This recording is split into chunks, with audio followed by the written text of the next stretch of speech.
Naku, grabe. Ang intense ng kilig dito, guys. Dahil bihira lang to natin makikita. And actually, after ko silang nakita in person, mas doble yung kilig ko na nararamdaman sa kanila. Dahil nakita ko nga sila in person na bagay. Ganon. So anyways, hi Wow Life, another video, another share guys, another POV. So ngayon guys, magbibigay tayo ng point of view dito sa isang short video ni credit to the owner ni Ma'am Juna Ramos. Isa siya sa mga fan ng EDSI na nakita nila ang EDSI kahapon. So marami siyang videos actually. So guys, maraming salamat sa support at pagmamahal nyo sa aming mga Kalingap reactors, and don't forget to support Kuya Val Santos Matubang at Idna Vlog, Kalingap Rab, at sa lahat ng team Kalingap. Thank you so much. And alam ko makakarelate ang lahat ng mga EDSI fans dahil bihira lang talaga to makikita natin. Pero sigurado ako na pag off-cam, sweet sila. Pero alam naman natin na ang EDSI is very mysterious at hindi talaga natin sila laging nakitaan na touchy si Kalingap Ido or si Viancy. Basta simple lang. Ganon yung mga galawan nila. Kahapon, grabe yung meet and greet. Nasa Hong Kong sila, pero grabe yung suporta. Nakaka-amaze lang dahil yung pagmamahal ng mga tao sa Kalingap, grabe, 'di ba? So, sobrang saya ang meet and greet kahapon at kitang-kita naman na sobrang mahal na mahal ang EDSI sa mga mahal nating OFW dyan na nasa Taiwan. Kaya naman, nako, grabe yung reaction, grabe yung first impression nila sa EDSI. Sobrang nagagandahan, sobrang nagagwapuhan sila dahil guys, kapag makita mo sila in person, no bias, legit talaga na magaganda. At ang tangos ng ilong ni Viancy, maliit yung mukha niya, matangkad, fair complexion, and with Kalingap Edo, talaga namang looking younger siya in person guys. Kaya sa mga EDSI fan, makakarelate kayo sa akin. Dahil isa sa mga napapansin ko kay Kalingap Ido dito sa Hong Kong, yes, magiging memorable ang trip na to dahil nakita ko na extra ang kasiyahan ng person ngayon. Grabe yung ngiti, malakas na yung boses guys. And nakita ko mas sweet, di ba? Ang sweet. Tulad ng video na to, actually this is just a short video, pero ang ang take ko lang dito is baka kumbaga ginaganon-ganon niya si Viancy dahil si Viancy alam naman natin na mahiyain, and lalo na kahapon sobrang daming tao, and hindi sanay si Viancy. So maybe it's one way to make her calm. So kita nyo to guys, tingnan nyo. Look at that hand. Ooh. Grabe yung ngiti, grabe yung interactions nila with fans kahapon. Sobrang pinaghandaan ng mga mahal nating OFW dyan sa Hong Kong yung pagkita-kita nila sa Team Kalingap. Grabe. At sobra yung suporta ng mga tao dyan. Talagang sila, may mga pagkain at napakanta pa nila yung EDSI guys. Sana nga dito sa Pinas, sana nga merong meet and greet, 'di ba? Para naman ang tayong nasa Pinas makita natin silang mag-prepare for din. At isa din yan guys, yung meet and greet na yan, isa din yan sa mga paraan para mas lalong maging confident ang mga Kalingap Angels, lalo na si Viancy, 'di ba? Para masanay siya sa maraming madlang people. Grabe, ngiti lang, puro ngiti lang. For sure, sobrang saya, sobrang na-amaze din sila sa suporta ng mga tao sa kanila. Dahil ang dami, grabe. Grabe yung pag ganon. Kinilig ako sa part na to kasi hindi ko to usually nakikita kay Kalingap Ido. Or hindi ko to nakikita sa EDSI. Bihirang-bihira lang kasi na meron silang ganitong physical touch. Bihirang-bihira lang talaga yan guys, kasi naintindihan ko din naman si Kalingap Ido sobrang nire-respeto niya si Beyonce, knowing Beyonce is still 17, 'di ba? So kumbaga hindi siya nagti-take advantage, kahit pwede naman niyang gawin yung ganito ganyan, ay pinipigilan niya yung sarili niya. Hindi ko na tuloy alam kung saan ka kinikilig, Beyonce. Sa pahilot-hilot ni Kalingap Ido or sa mga taong sobrang naging masaya nang makita kayo. Grabe, it's a it's a memorable day for everyone na nandyan kahapon na nag-effort para lang makita kayo. Grabe yung pagmamahal at suporta talaga.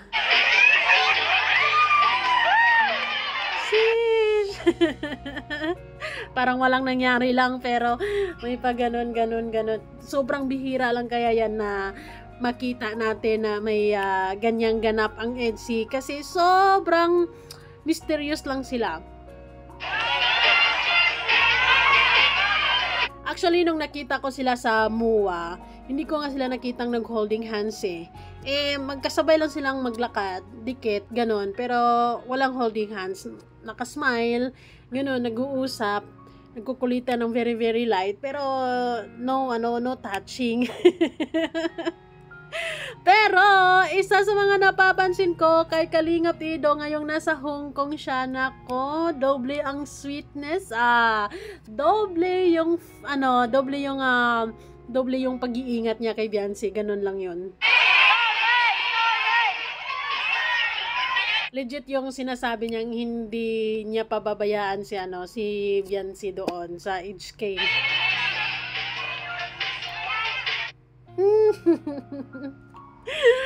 Grabe naman, ang sarap naman sa feeling na ganyan sila ka-supportive sa isa't isa. Yun yung gustong-gusto nating makita, at hindi pwedeng mananaig ang mga anti-EDSI. Dapat nasa atin ang huling halakhak at nasa EDSI ang huling halakhak. Sa mga bitter dyan na kung ano-ano mga sinasabi, kahit gaano kasaya ang pagtatagpong ito, marami pa ring bitter, marami pa ring mga bashers, but anyways, it doesn't matter. Ang mahalaga naman is na-explore nila ang Hong Kong, naging masaya sila, yun naman yung pinaka bottom line dyan, yun naman talaga ang nagmamatter dyan. Namimit nila yung mga supporters nila abroad, and syempre nagkaroon sila ng interactions like this.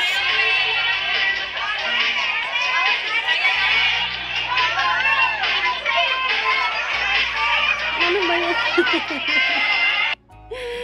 Oh my God, pagpasensyaan nyo na hindi nyo man ano ba yan? Ulit natin. Kalingap Ido, ano ba yan? Papa Eds, masakit ba yung braso ni Beyonce? Or it's your way to make her calm? It's your way para maramdaman ni Beyonce na kalma ka lang, wag ka masyadong magpadala sa kaba. I'm just here. But anyways guys, grabe, talagang napapansin ko sa EDSI na andon sila sa Hong Kong ngayon, mas doble yung sweetness, mas lalo mong mararamdaman yung pagmamahal ng isang Kalingap Ido kay Beyonce. And also with Beyonce is talagang mapapansin mo sa kanya na parang naging dependent din siya kay Kalingap Ido in a good way, 'di ba? Parang hinahayaan din niya na si Kalingap Ido na bantayan siya, alagaan siya, hawakan siya, ganon. Ay, nawala, my God. Diba? So, yun yung best part doon, diba? Bukod sa sobrang masaya sila sa meet and greet kahapon, grabe, mas lalo pang naging doble yung kilig sa EDSI, kasi grabe yung mga nakikita at napapansin ko talaga. Itong trip na to, super memorable, unforgettable, kasi para bang mas lalong, siguro habang nasa trip sila, ano ba to? Kalingap Ido, habang nasa trip kayo, mas lalo mong nararamdaman yung pagmamahal. Mas lalo mong nararamdaman yung halaga niya. Ay, alam ko naman na sobrang mahalaga nyo ang isa't isa. Sobrang mahalaga para kay Kalingap Ido, of course, si Beyonce, and vice versa. I also believe it na sobrang special para kay Beyonce si Kalingap Ido. Pero maghintay lang tayo sa tamang panahon, dahil ang lahat ng yan ay malalaman natin yan sa tamang panahon. Basta sobrang naging masaya ako. Mas doble yung kilig ko after nung nakita ko sila in person. Kasi, ang galing lang nila in person, guys. So, ayun, maayos yung ano nila, maayos yung pagkikita nila kahapon sa Hong Kong. At the same time, sobrang masaya yung pagkikita nila, guys. Well, sa totoo lang, kapag makita mo sila in person, lalo na kapag magkatabi, lalo na pag ganyan, in person, sobrang bagay na bagay. For sure yan, bagay na bagay talaga, guys. Kaya, keep calm and love Edsy. No doubt, Edsy is real. Edsy is love. Well, yung iba kasi nami-misinterpret or nami-misunderstood kasi nila si Kalingap Yudoki Show. Ano daw, wala daw paki kay Viancy. Ano walang paki?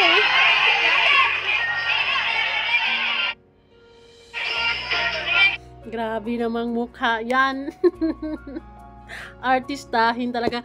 Actually guys, sobrang ganda ni Viancy talaga in person kapag makita mo siya. Actually, naniniwala din kasi ako kapag kasikat ka, iba din kasi yung glow mo, iba din kasi yung aura mo talaga. And plus her ay magaling rin talaga siya magdala ng damit.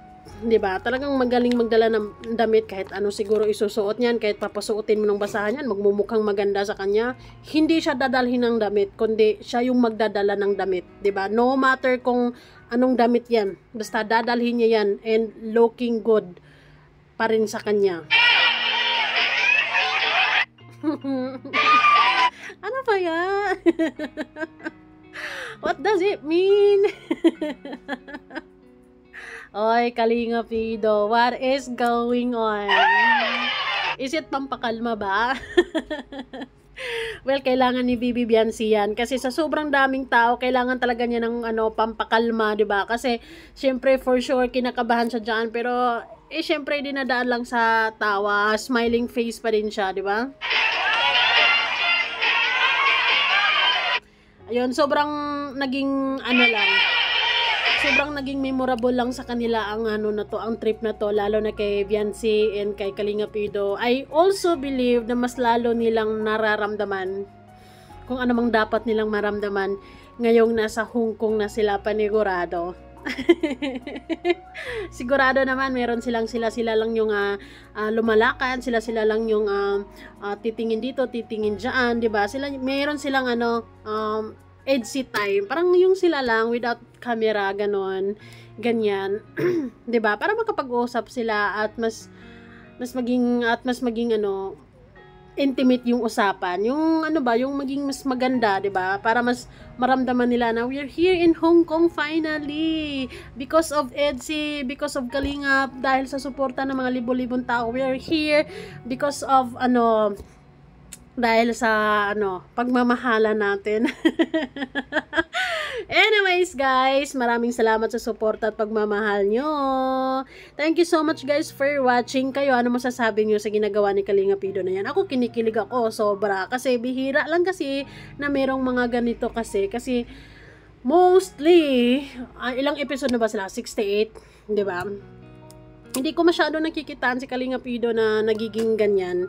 'Di ba? Siguro ganun kasi siya, pinapakita kasi niya kay Viancy ayaw niya yung masasabihan si Viancy ng kung ano-ano because of their inappropriate actions, 'di ba? So laging iniisip ni Kalingap Ido kung anong sasabihin ng ibang tao, baka kung anong ibabato kay Viancy kapag masyado siyang close, kapag masyado siyang touchy, 'di ba? So talagang balance. Sobrang sarap lang sa pakiramdam kapag may mga pagkakataong ganyan. Actually, marami pa yan. And isa-isahin nating ipapakita sa inyo. Char! Anyways, thank you so much guys. And salamat po kay Ma'am Juna Ramos sa support at pagmamahal nyo sa Edsy. Thank you!